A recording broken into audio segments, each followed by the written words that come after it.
오늘 자 이어지는 순서 우리 이데일리 정치부의 김유성 차장님하고 같이 또 한 주간에 있었던 정책 정리해 보겠습니다.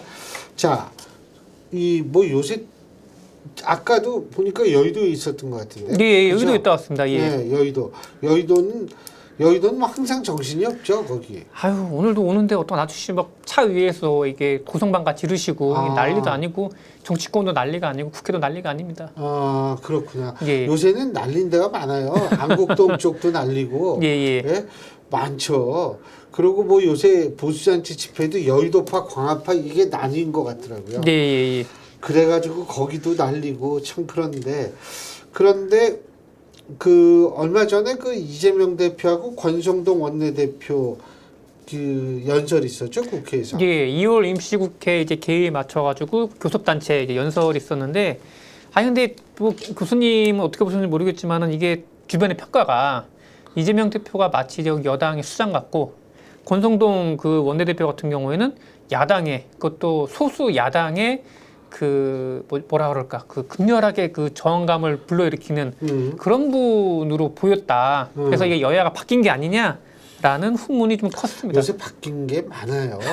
바뀐 측면이 많습니다. 예. 그 검찰 그 조서 증거 능력도 헌재에서 뭐 민주당은 그걸 채택할 수도 있다. 그런데 옛날엔 채택하면 안 된다 그랬는데 예. 그 옛날에는 국민의힘 쪽에서 그렇게 얘기하다 지금은 그거 채택하면 안 된다고 얘기를 하고 있고 예. 바뀐 게 되게 많은데 이번에 이재명 대표의 연설은 이게 뭐 중도 확장을 위한 것인지도 전 솔직히 좀 헷갈리거든요. 예. 그리고 이게 뭔지는 잘 모르겠는데 어쨌든 그 권성동 원내대표는 또 지나치게 이재명 대표에 대한 비난만 집중했다고 얘기를 하죠. 좀 민망할 정도였다고 했는데요. 이재명 대표 이름은 19번, 그다음에 민주당은 45번을 얘기를 했는데 아하. 그 연설 시간이 보통 한 40분 정도 주어지거든요. 한 거의 30분 정도는 이제 이재명 대표와 거대 야당 민주당에 대한 비난을 이제 많이 하시면서 이제 그 내용을 많이 조목조목 지적을 하셨죠. 예. 근데 그 그래서 권성동 원내대표가 조금 좀 다른 점을 좀 보여줬으면 어땠을까라는 아쉬움도 많이 얘기를 하더라고요. 근데 그러니까 지금 어쨌든 여당이잖아요. 그렇죠? 그럼 여당으로서 우리가 뭐를 할 수 있을 것인가에 대한 고민. 더군다나 국민들이 지금 불안해 있거든요. 불안해 있는 상태에서 여당으로서 국민의 불안 지수를 좀 내릴 수 있는 방법은 뭔가 이런 거를 좀 고민했어야 되는 거 아닌가 이런 생각이 들거든요. 그 전주에도 말씀드렸던 것 같긴 한데 이게 사람들의 의식을 하고서 무의식적으로 보면은 뭔가 다른 행동이 나오지 않습니까? 보면은 그러니까 이제 연설문도 그렇고 최근에 어쨌든 그 국민의힘 원내에서 나오는 메시지를 봐도 그러니까 이들은 말로는 독일에서는 금기어로 삼고 있는데 무의식적으로는 이미 야당처럼 이제 준비를 하고 있는 게 아닐까 정도로 무의식에서는 무의식의 세계에서는 의식적으로는 조기 대선 이게 절대로 안 하죠. 예. 그런데 무의식 속에서는 준비를 하고 있는 거 아니냐. 근데 사실 이재명 대표도 이게 뭐 잘사니즘 이게 너무 추상적. 이게 이 정도로 추상적 가지고는 국민적 불안감을 이렇게 좀 다독일 수가 없어요. 맞는 말씀이신 것 같고 그다음에 이게 사실 이제 그 전 윤석열 대통령 같은 경우에는 거부권이 물론 있었으니까 이제 국회에 대한 뭐 본인 나름대로의 뭔가 견제책이 있지 않았습니까? 근데 이제 이재명 대표가 대통령 된다고 하면은 무소불위가 될 거다. 그 얘기 많이 하더라고요. 그것 때문에 이게 우리 역반응이 나올 수 있는 상황인데 이런 상황에서 연설을 좀 마치 대통령이 된 것처럼 한다고 하면은 그런 얘기 많더라고요. 이게 좀 약간 좀 또 다른 불안감을 야기시키는 게 아닐까. 불안감도 야기시키고 조금 이 우리나라 유권자의 가장 중요한 특징이 있어요. 그런 피해자 이미지를 갖는 사람에 대해서 굉장히 동정적으로 시선을 보내고 자기가 강하고 실제로 강하다는 느낌을 가진 사람한테는 굉장히 비판적인 시각을 보내는 게 우리나라 유권자들의 특징이거든요. 그런 의미에서는 이게 뭐 그렇게 긍정적으로 작용하지는 않지 않을까라는 생각이 들죠. 예. 그리고 이제 이재명 대표가 했던 얘기, 뭐 잘사니즘 아까도 말씀하셨는데 보니까 이게 저는 경제 쪽으로 거의 10년 이상 있다가 정치권 온 케이스다 보니까 아무래도 이런 잠재 성장률이나 여러 가지 경제 성장률 얘기를 들으면은 조금 더 민감하게 듣는데 이 이재명 대표가 계속 누누이 외쳤던 게 성장 3%거든요. 이번엔 좀 더 올리지 왜 3%만? 예. 이게 잠재 성장률 기준으로 봤을 때는 도저히 우리나라에서 향후 한 20년, 30년 나올 수가 없는 성장률인데 이거를 얘기를 하는 게 마치 예전 MB 때 대선 후보 때 내세웠던 그게 연상이 되더라고요. 그래서 이게 교수님은 워낙에 오래 보셨으니까 그러니까 이런 그런 과거의 MB 때 솔직히 되게 좀 황당했죠. 솔직히 그런 거를 좀 벤치마킹하는 게 아닐까. 예. 이와이브 747보다 좀 더 높은 기종 없나? 근데 근데 이게 그래서 사실은 뭐냐면 저도 어떤 생각이 드냐면 지금 모든 정치권의 인사들이 그냥 던지고 보는 거예요. 이게 실현 가능성이 있나 없나라는 거는 사실은 그 다음 문제라고 생각하는 것 아닌가 이런 생각이 사실 들거든요. 근데 이렇게 해서 중도층 잡을 수 있을까요? 어떻게 보세요? 근데 이게 근데 한 가지 예를 좀 들면 두 가지 극명한 예가 있는데 첫 번째는 그 호남 쪽에 계신 분들 중에서 보면은 이게 이재명 대표에 대한 반감을 갖고 계신 분이 분명히 계시고 그다음에 또 다른 케이스가 뭐냐면 저희 그 여당 팀 그러니까 출입 기자에 대한 얘기인데 이 친구 같은 경우에도 전혀 정치적 베이스가 없던 친구였는데 오더니만은 그냥 이게 권성동 원내대표와 그다음에 국내임 돌아가는 상황, 그다음에 민주당이 이재명 대표의 어떤 언변과 그다음에 발언, 그다음에 비전 제시 이런 걸 보면서 이 사람도 이재명이 대통령 될 수밖에 없겠구나라고 이게 인식이 바뀐다고 하더라고요. 그러니까 이런 상황 자체가 봤을 때 중도층에는 어느 정도 어필을 하는 부분도 있긴 하겠지만은 그리고 이쪽에 너무 좀 엉성하게 돌아간다 그러니까요. 이런 의미가 될 수도 있죠. 너무 국민의힘이 공백이 좀 큰 것 같습니다, 진짜. 아니 공백도 크고 그러니까 이게 어떤 전략적인 마인드를 갖고 있을까에 대해서 저도 사실 굉장히 궁금해지거든요. 그래서 저도 사실 그건 잘 모르겠는데 중도를 잡는 쪽, 중도를 안 잡고 정권을 획득한 경우는 한 경우도 없어요. 교수님, 그러면은 지금 현재의 국민의힘은 저희가 봤을 때는 뭔가 중도를 잡기 위한 전략이나 이런 거보다도 오로지 집토끼에 좀 집중하고 있어 보이는 모양인데 이거 어떻게 보십니까? 내가 사실 솔직한 얘기로 우리 시청자 여러분한테 솔직하게 말씀드리면 다음 주 목요일 날일 거예요. 제가 그 국민의힘 비대위에 가서 제가 이제 이 얘기를 해줘요. 발제를 해주거든요. 근데 저도 이게 무슨 얘기를 해줘야 될지 모르겠어요. 왜 모르겠냐면 지금 말씀하신 것처럼 이게 지금 이 사람들이 전략적으로 이렇게 단계적으로 접근을 해서 이렇게 하는 건지 아니면 어떻게 할 수가 없으니까 그냥 이렇게 나오는 건지 근데 저는 개인적으로 뭐 어떻게 분석하고 있냐면 지금 국민의힘의 행동은 중도층에게 어필하기 힘들다고 봅니다. 왜냐하면 중도층 지금 사실은 국민의힘에서 맨날 얘기하는 게 그거 아니에요? 우리 다 여기 있는 108명 전부 계엄에 반대한다고 잘못된 거다. 그런데 그게 잘못된 거라면 그렇다면 말이에요. 그렇다면 그 잘못된 것에 의해서 탄핵을 하고 뭐 이런 게 진행 중인데 이거에 대한 논리적 부정합이 없어야 돼요. 근데 논리적 부정합이 있거든요. 그래서 저는 그걸 도대체 뭔지 모르겠어요. 저도. 근데 확실한 건 아까도 말씀드렸지만 중도층이 떠나면 이게 안 돼요. 그래서 지금 그러니까 저번 주에 신지호 전 의원, 그러니까 신지호 부총장이 그 언급했던 바가 있잖아요. 이러다가 인용되면은 국민 하다가 그냥 뺏긴다. 맞아요. 그런 의식조차 있는 건지 그냥 저는 그런 생각이 들더라고요. 예를 들면 그래서 탄핵이 인용이 되면 확 돌 겁니까 다시? 안면 확 바꿔가지고? 그것도 제가 볼 때 그거는 양쪽을 다 잃을 수가 있어요. 정통적 그러니까 강성 지지층의 지지도 잃고 중도층은 원래 지지 안 했다가 저 사람들 왜 저러지? 이런 기분하면 그게 지지가 되겠어요? 저도 그건 모르겠어요. 말씀 나오신 그 비대위 가서 이렇게 전략을 말씀하신 전략이 거죠? 아니고요. 그러니까 평가를 하는 거죠. 평가. 제가 무슨 전략가도 아니고 그게 이해를 해야지 전략을 얘기를 할 거 아니에요. 근데 전 진짜 이해를 못 하겠어요. 그래서 저도 좀 물어보고 싶어요. 솔직히 우리 왜 가셨냐고, 뭐 면회도 가시고 뭐 이러는데, 예. 그거 진짜 묻고 싶어요. 저는 잘 이해를 못 하겠어요. 그리고, 이진숙 방통위원장 예. 그 문제가 옛날에 굉장히 주목을 받았다가, 예. 이게 기각이 되면 사실 그것도 굉장히 주목받을 수 있는 이슈거든요. 예. 근데 대통령 계엄령 탄핵 때문에 이거 완전히 묻혔는데 예. 과방위가 그래서 굉장히 좀 떴었잖아요. 예. 소위 말하는. 예. 그러니까 소위 말하면 이제 굉장히 그러니까 저희 막말로 빡센 상임위 전체 회의가 거의 뭐 한 7개월 동안에 한 50차례 가까이 열렸는데 예. 이렇게 되면 거의 매주마다 열린 셈이거든요. 그렇죠. 그러니까 전체 회의를 한다 그러면은 근데 내가 궁금한 게 하나 있는데 예. 그렇게 매주마다 하면은 그 원래 여야 의원들끼리 좀 친해져야 정상이거든요. 근데 어떻게 보세요? 친해지는 것 같아요? 안 친해지는 것 같아요? 안 친해지는 것 같습니다. 안 친. 그건 예. 비정상이에요. 그거. 예. 그러니까 이게 그냥 저기 여당이 그냥 본의대로 이렇게 열어버리면은 그러니까 야당이 열면은 여당은 그냥 나 안 할래, 안 갈래 이러고 태업해버린 이런 식이다 보니까 이런 게 거의 태반이다 보니까요. 이게 전체 회의를 열었지만은 이게 뭐 여당 야당 갈라지고 그 사이에서 이제 그 뭐 방통이라든가 방심이라든가 그 단체 그러니까 기관장들만 죽어나는 그런 공무원들만 죽어나는 상황이 됐던 거죠. 그래서 보니까 그러니까 이거는 그냥 저희끼리 하는 말이긴 한데 그 각 보면 국회마다 이게 그 저 기관에서 나와 있는 분들이 계시잖아요. 네. 파견 나와 있는 공무원들이 네.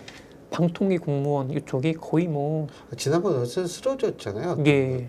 그때 그분 회의 중에 한번 쓰러졌고 그 후문을 보니까 평소에 너무 경무에 시달려가지고 혹시 요분 너무 이게 정신 건강이 악화되는 거 아니겠느냐 걱정할 정도였다고 하더라고요. 그렇죠. 근데 사실 또 민주당이 계속 이를 나와라 마라 이러니까 더 적었는데 보좌진들도 힘들었을 것 같아요. 예. 그러니까 이제 아시겠지만 방통위원장이랑 그다음에 야당 쪽 간사 이분들이 워낙에 또 강성이시다 보니까 어떤 대화 타협의 여지가 물론 대화 타협은 하긴 하겠지만은 여당 입장에 봤을 때는 좀 쉽지가 않은 것 같습니다. 근데 이제 지금 어쨌든 이진숙 방통위원장이 복귀를 했고, 예. 그리고 사실은 제가 볼 때는 그 고 요한나 씨 문제가 이게 그러니까 이 환노위 관련 문제도 될 수 있고, 노동부 관련 문제가 될 수도 있지만 과방위도 자유로울 수 없는 문제라고 생각을 하거든요. 맞습니다. 그렇기 때문에 이진숙 방통위원장이 고 요한나 씨 문제를 이 쟁점으로 삼으면 여기가 또 굉장히 시끄러워질 가능성이 있죠. 예. 또 저는 또 한편 또 예상하는 게 보통 이제 만약에 한 달 뒤에 만약에 이제 윤 대통령에 대한 탄핵이 인용이 된다 하면 과방위가 그리고 새 정부가 들어왔다. 그럼 과방위는 더 시끄러워지지 않을까. 말도 못하죠. 그래서 저는 과방위 이쪽들 이제 뭐 상임위에 있는 담당 보좌관들 의원실에 계신 분들 보면 만나면 많이 위로합니다. 이게요. 우리가 이걸 생각해야 돼요. 뭐냐면 이진숙 방통위원장의 임기는 앞으로 그게 4년인가 남았죠. 이렇게 되면 사실은 다음번에 만일 조기 대선이 있다라고 가정을 해서 새로운 정권이 어딘지 모르지만 출범을 하면 그것과 무관하게 이진숙 위원장의 임기는 계속 가게 됩니다. 이렇게 되면 사실은 만일 말이에요. 여당이 잡으면 문제가 다르지만 야당이 잡게 되면 굉장히 이게 여기가 더 시끄러워지는 상임위가 될 거예요. 그러니까 여당이 그때 만일 야당이 잡게 되면 압도적인 의석수와 행정 권력을 해가지고 또 무지무지하게 압력을 하는데 이진숙 위원장이 또 그 압력을 잘 버텨낼 수 있는 사람이란 말이에요. 어떻게 되는지 봐야죠. 그래서 반대로 제가 또 다른 데 봤거든요. 이게 소위 말하는 정쟁 상임위가 뭐 그러니까 과방이라고 한다고 하면은 민생과 경제에 관련된 상임위가 산자위 쪽이거든요. 산자위는 또 오히려 또 뭐 전체회의 개수나 널널하게 거의 뭐 모임도 안 하고 이른바 거기는 여당 위원장들을 뭉개고 있던 상황이었고 그래서 이게 말로는 뭐 경제 얘기를 하시면서 실제로는 뭐 이렇게 무관심한 정쟁에만 몰두한 게 아닐까. 지금 뭐 정신이 없잖아요, 그 사람들. 지금 여야 다 정신 없어요. 지금 여야 모두 바라보고 있는 건 헌법재판소만 바라보고 있고, 그리고 저기 의왕인가요? 의왕시의 서울구치소만 바라보고 있는 건데요. 그래서 저는 사실 그런데 지금 이 우리가 아까 전략 잠깐 얘기하고 제가 지금 양쪽을 바라보고 있다라는 말씀을 드렸는데, 야 근데 그 NBS 조사, 이 전국 지표 조사라고 얘기하는 엠브레인 퍼블릭, 케이스테이 리서치, 코리아 리서치, 한국 리서치가 3일 동안 10일부터 12일 3일 동안 1,001명을 대상으로 한 여론조사가 어제였죠? 어제인가요? 오늘 발표됐습니다. 오늘이군요. 오늘. 예. 요새는 뭐 어제인지 오늘인지도 모르겠고. 예. 근데 이거 보니까 전 이거 보면서 되게 재밌더라고요. 국민의힘이 더불어민주당보다 오차 범위 내지만 더 높게 나왔는데 예. 나머지는 전부 더불어민주당이 유리하게 나왔어요. 이거 예. 되게 신기하더라고요. 그러니까 이게 민주당이 이런 그 판세에서 잘 못하고 있다라고 하는. 그러니까 분명히 그러니까 대선 판은 좋아요, 진짜. 예, 판은 좋은데 민주당이 이걸 잘 활용하지도 못하고 이거를 어떻게 좀 잘 끌고 가지도 못하는, 오히려 국민들의 비호감만 사는 이런 상황이 아닐까라는 생각이 듭니다. 아니, 자 봅시다. 대선 구도 인식이 정권 재창출이 41%, 정권 교체가 50%예요. 예. 그리고 그 저기 뭐야, 정당 기준 대선 후보 지지율이 더불어민주당 후보를 지지하겠다가 40, 국민의힘 후보를 지지하겠다가 35잖아요. 예? 그런데 어떻게 정당 지지는 국민의힘이 높냐 이거예요. 이 신기하더라고요, 이거. 진짜 이게 민주당이 좀 더 노력을 해야 될 것 같습니다. 진정으로 수권 정당이 되고 싶다고 하면은. 그리고 민주당이 한 가지 고려해야 되는 게, 지금 자 보세요. 지금 대선 후보 이 적합도를 보면 이재명 대표가 32%, 김문수 장관이 13%, 오세훈 시장이 8%, 홍준표 시장 5%, 한동훈 전 대표 4%인데 이게요. 지금 13 더하기 8 하면 얼마죠? 21이죠. 26, 30이에요. 거의. 이게 이쪽은 후보가 많고 이재명 대표가 이렇고요. 이거 조심해야 되고, 또 하나는 뭔지 아세요? 어떤 겁니까? 지금 보세요. 이 탄핵 그 보수라고 얘기를 하는 분들은 탄핵이 기각될 거라고 믿는 사람이 꽤 된대요. 예? 그 사람들은, 그분들은 전화로 오잖아요. 누구를 지지하시면 했더니 그러면 대부분 그런다는 거 아니에요? 아이 뭐 자기 대선이 없을 텐데 뭐 벌써부터 얘기를 하냐. 그렇기 때문에 이런 분들이 많기 때문에, 이런 분들이 이게 만일 조기 대선이 이루어지고 이게 탄핵이 인용됐을 경우에 이런 분들의 여론이 갑자기 나올 수가 있다는 거예요. 그래서 사실은 이재명 대표나 민주당 쪽은 좀 그런 것들을 많이 조심해야 되는데, 글쎄 모르겠어요. 그 지금 민주당 뭐 차장이시니까 민주당 쪽은 지금 뭐 열심히 준비를 하고 있는 거죠. 오늘도 뭐 김경수 일단은 저기 전 경남지사를 또 만나잖아요, 이재명 대표가요. 게다가 또 여러 가지 또 본인이, 그러니까 당내 여러 세력을 포용한다라는 그런 메시지를 보이고 있는데, 근데 그 어떤 부분으로부터 얘기를 들었는데 딱 하나면 된다. 이재명은 이낙연만 품는 모양새를 보여주고, 이낙연이 합사하면 그걸로 당내에 아니면 민주 진보계 쪽에 있는 이재명이 뭐 아우르스 리더로서의 입지가 보여질 거다. 근데 둘이 서로 하겠느냐? 안 할 거다. 안 하죠.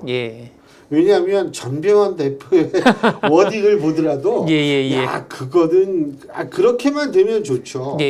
근데 그렇고, 사실은 김경수 전 지사와 이렇게 만난다고 하더라도 뭐 친문이 전부 글로 가는 것도 아니고, 그리고 이낙연 전 대표는 친문이자 호남 지역의 상징성이 있으니까 또 문제가 좀 달라질 수 있겠지만 글쎄 그게 쉽진 않아 보이네요.